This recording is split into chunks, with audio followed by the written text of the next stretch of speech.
ನಮ್ಮ ಭಾರತ ದೇಶದ ಮಣ್ಣಲ್ಲೇ ಇದ್ಕೊಂಡು ಇಲ್ಲೇ ಹುಟ್ಟಿ ಇಲ್ಲಿಯ ಅನ್ನ ನೀರನ್ನೇ ತಿಂದ್ಕೊಂಡು ಭಾರತ ದೇಶದ ವಿರುದ್ಧ ಸಂಚು ಮಾಡ್ತಾ ಪಾಕಿಸ್ತಾನದ ಪರವಾಗಿರುವಂತ ಮನಸ್ಥಿತಿಯ ವ್ಯಕ್ತಿಗಳು ಯಾರಿದ್ದಾರೆ ಅದರ ಬಗ್ಗೆ ಬಹಳ ಒಂದು ರೋಷದ ವಾತಾವರಣ ಇಡೀ ಭಾರತ ದೇಶದಲ್ಲಿ ಎಲ್ಲ ಕಡೆ ಇದೆ.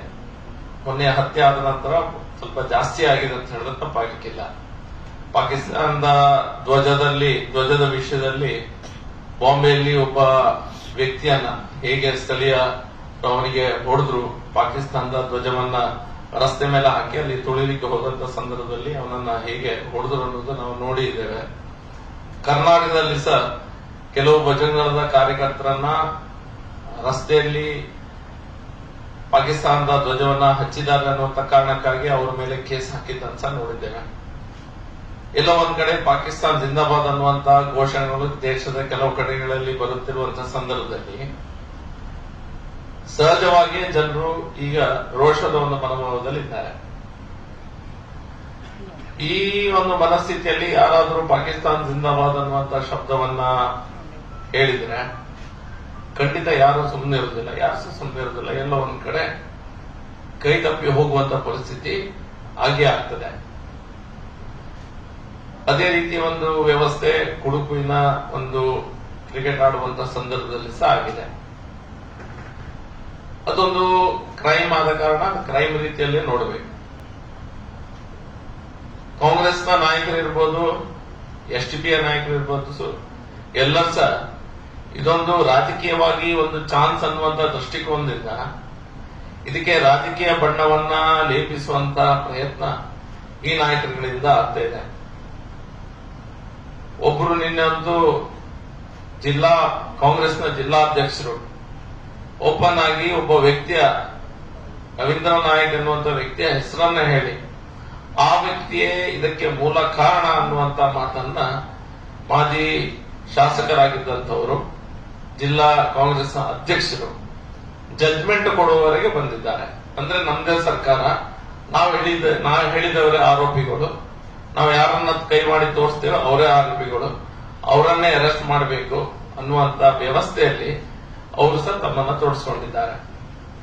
ಎಸ್ಡಿಎಫ್ ಅವರು ಇನ್ನೊಂದು ಕಡೆ ನಾನ್ ಮೇಲು ಅನ್ನುವಂತ ಕಾರಣಕ್ಕಾಗಿ ಪಾಕಿಸ್ತಾನ ವಿರೋಧಿ ಭಾರತ ದೇಶದ ವಿರೋಧದ ಘೋಷಣೆ, ಪಾಕಿಸ್ತಾನ ಪರವಾದ ಘೋಷಣೆ ಮಾಡಿದ ವ್ಯಕ್ತಿ ವಿಷಯದಲ್ಲಿ ಆಗ ಏನು ಗಲಾಟೆ ಆಗಿದೆ ಅದರಲ್ಲಿ ಜಾತಿ ಹುಡುಕುವಂತ ಕೆಲಸವನ್ನು ಇವರು ಮಾಡ್ತಾ ಇದ್ದಾರೆ. ಅಲ್ಲಿ ಹೊಡೆದವರು ಹಿಂದೂಗಳ, ಮತ್ತೊಬ್ಬರ, ಎಲ್ಲರೂ ಕ್ರಿಕೆಟ್ ಆಟಗಾರರು.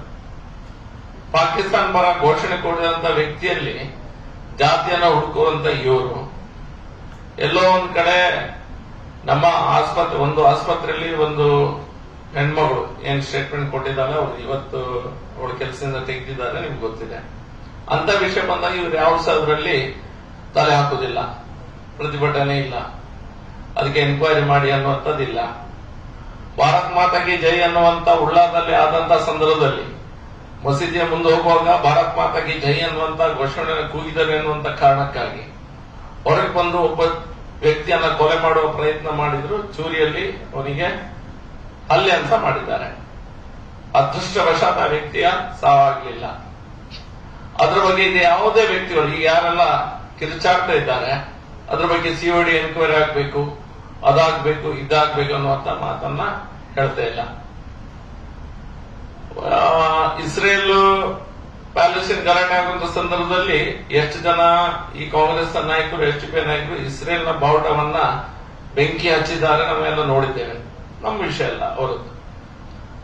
ಪಾಕಿಸ್ತಾನದ ಪ್ರೇರಿತವಾದಂತ ಟೆರರಿಸ್ಟ್ಗಳು ನಮ್ಮ ಭಾರತೀಯರನ್ನ ಅದನ್ನು ನೋಟ್ ಮಾಡಿ ಹಿಂದೂ ಮುಸಲ್ಮಾನನ ಅರಿತುಕೊಂಡು ಹಿಂದೂಗಳನ್ನ ಗುಂಡಕ್ಕೆ ಕೊಂದಂತ ಸಂದರ್ಭದಲ್ಲಿ ಇಡೀ ದೇಶದಲ್ಲಿ ಇವರು ಯಾರು ಸಹ ಪಾಕಿಸ್ತಾನದ ಧ್ವಜ ಸುಡುವಂತ ವ್ಯವಸ್ಥೆಯಲ್ಲಿ ಇವರು ಯಾರು ಸಹ ಇಲ್ಲ. ಪಾಕಿಸ್ತಾನದ ಧ್ವಜಕ್ಕೆ ನಾವೆಲ್ಲಾದ್ರೂ ಇನ್ಸರ್ಟ್ ಮಾಡಿದ್ರೆ ಅದರ ವಿರುದ್ಧ ಎದ್ದೇಳುವಂತ ಕೆಲಸ ಸಹ ಈ ವ್ಯಕ್ತಿಗಳಿಂದ ಆಗ್ತದೆ. ಮುಖ್ಯವಾಗಿ ಇದರಲ್ಲಿ ಈ ಸನ್ನಿವೇಶದಲ್ಲಿ ಕ್ರೈಮ್ ಆಗಿದೆ. ಆಕ್ರೋಶಭರಿತವಾದ ವಾತಾವರಣದಲ್ಲಿ ಒಂದು ವ್ಯವಸ್ಥೆಯಲ್ಲಿ ಇದೊಂದಾಗಿದೆ.